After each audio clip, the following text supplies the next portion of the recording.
to our channel. Today Bible verse in Tamil.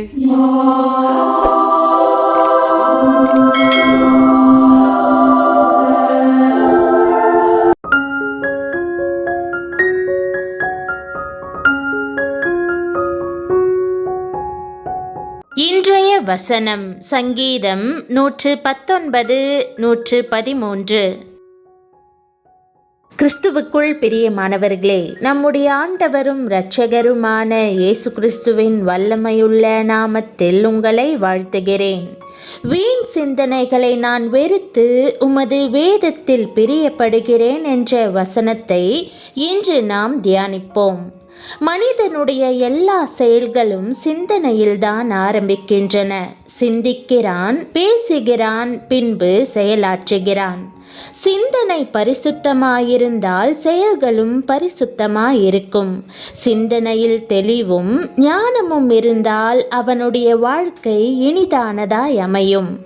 சிந்தனை எங்கே இருந்து வருகிறது? சிலர் மனதிலிருந்து வருகிறது என்றும், சிலர் உள்ளத்திலிருந்து வருகிறது என்றும், சிலர் மூளையின் அறிவிலிருந்து வருகிறது என்றும் சொல்லுகிறார்கள்.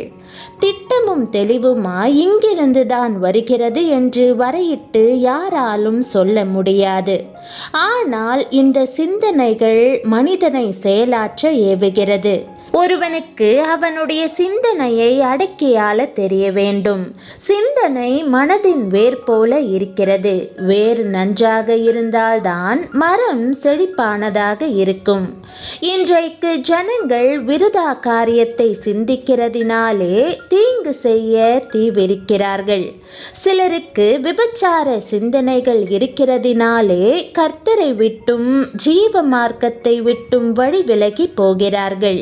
சிலர் இம்மைக்குரியவைகளை சிந்திக்கிறார்கள், சிலர் மாம்சத்துக்குரியவைகளை சிந்திக்கிறார்கள், சிலர் மனக்கோட்டை கட்டி கற்பனை உலகத்தில் சிறகடித்து பறந்து வீணான சிந்தனைகளுக்குள் புகுந்து விடுகிறார்கள்.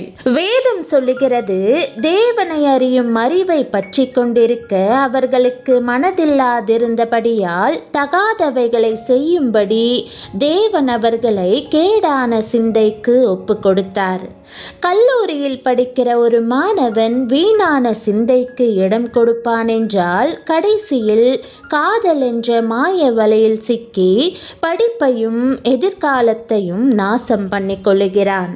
ஆகவேதான் சிந்தனைகளை கட்டுப்படுத்த வேண்டியது அவசியமாய் இருக்கிறது.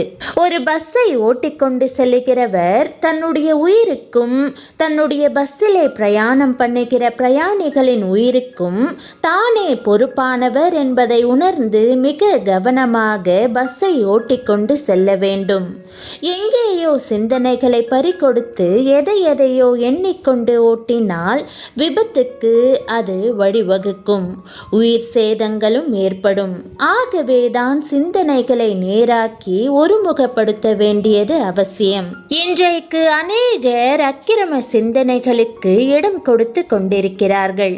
ஒரு வாலிபன் அவனுடைய சபை போதகரிடம் சொன்னான், என் எதிர் வீட்டில் வாழ்கிற மனிதன் தன் மனைவியை சந்தோஷமாய் வைத்துக் கொள்ளவில்லை, பிள்ளைகளையும் கொடூரமாய் நடத்துகிறான். ஆகவே நான் அந்த பெண்ணுக்கும் பிள்ளைகளுக்கும் நல்வாழ்வு கொடுக்கும்படி அவனுடைய மனைவியை நான் திருமணம் செய்து கொண்டு வேறு பட்டணத்தில் போய் வாழ முடிவு செய்திருக்கிறேன் என்றான். வெளிப்பார்வைக்கு அவன் நல்லது செய்கிறது போல தோன்றினாலும் அது அக்கிரம சிந்தையே. கர்த்தர் அந்த குடும்பத்தில் சமாதானத்தை கட்டளையிட வேண்டும் என்று ஜெபிக்க வேண்டுமே தவிர இப்படிப்பட்ட எண்ணங்கள் ஏற்படக்கூடாது. எப்பொழுதும் ஆவியானவருடைய கருத்திலே உங்களது சிந்தனையை ஒப்பு கொடுத்து கர்த்தருக்கேற்ற தூய்மையான சிந்தனைகளினாலே உங்களை நிரப்பிக் கொள்ள வேண்டியது அவசியம். ஆவியில் எளிமையுள்ளவர்கள் பாக்கியவான்கள் என்று வேதம் சொல்லுகிறது. ஆகவே தாழ்மையோடு கூட கர்த்தரை பற்றிய சிந்தனையினாலும் வேத வசனங்களினாலும் உங்களுடைய உள்ளத்தை நிரப்புங்கள். ஒரு மனிதன் தன்னுடைய ஆவியையும் எண்ணங்களையும் கர்த்தருடைய பாதுகாப்புக்குள்ளே இரத்த கோட்டைக்குள்ளே பரிசுத்த ஆவியானவரின் அக்கினி மதிலுக்குள்ளே கொண்டு வராமல் போனால் அவன் மதிலிடிந்த பட்டணத்தை போல இருப்பான். வேதம் சொல்லுகிறது, எப்படியெனில் இருதயத்திலிருந்து பொல்லாத சிந்தனைகளும் கொலைபாதகங்களும் விபச்சாரங்களும் வேசித்தனங்களும் களவுகளும் பொய் சாட்சிகளும் தூஷணங்களும் புறப்பட்டு வரும். இவைகளே மனுஷனை தீட்டுப்படுத்தும். கை கழுவாமல் சாப்பிடுகிறது மனுஷனை தீட்டுப்படுத்தாது. தாவீது ஒரு நாள் ஒரு தீர்மானத்திற்கு வந்தார். வீண் சிந்தனைகளை நான் வெறுத்து உமது வேதத்தில் பிரியப்படுகிறேன் என்றார். இங்கே அவருடைய 2 தீர்மானங்களை பார்க்கிறோம். வீண் சிந்தனைகளை வெறுப்பது முதல் தீர்மானம். கர்த்தருடைய வேதத்தில் பிரியப்படுவது 2வது தீர்மானம். வீண் சிந்தனைகளுக்கு காவலாக கர்த்தரையே வைத்தார். தேவனே, என்னை சோதித்து என் சிந்தனைகளை அறிந்து கொள்ளும் என்று ஜெபித்தார்.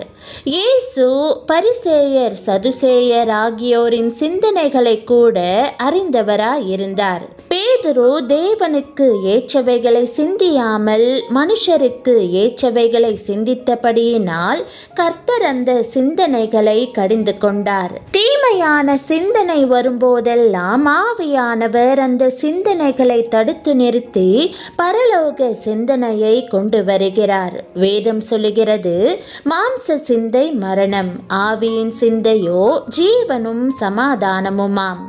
எப்படி என்றால், மாம்ச சிந்தை தேவனுக்கு விரோதமான பகை.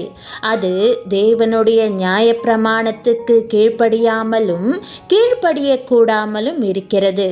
மாம்சத்துக்குட்பட்டவர்கள் தேவனுக்கு பிரியமாய் இருக்க மாட்டார்கள். தேவனுடைய ஆவி உங்களில் வாசமாயிருந்தால் நீங்கள் மாம்சத்துக்குட்பட்டவர்களாயிராமல் ஆவிக்குட்பட்டவர்களாய் இருப்பீர்கள். கிறிஸ்துவின் ஆவி இல்லாதவன் அவருடையவன் அல்ல. வீண் சிந்தனைகளை வெறுப்பதற்கு தாவீது ராஜா கண்டுபிடித்த வழி வேதத்தின் மேல் பிரியமாய் இருப்பதுதான்.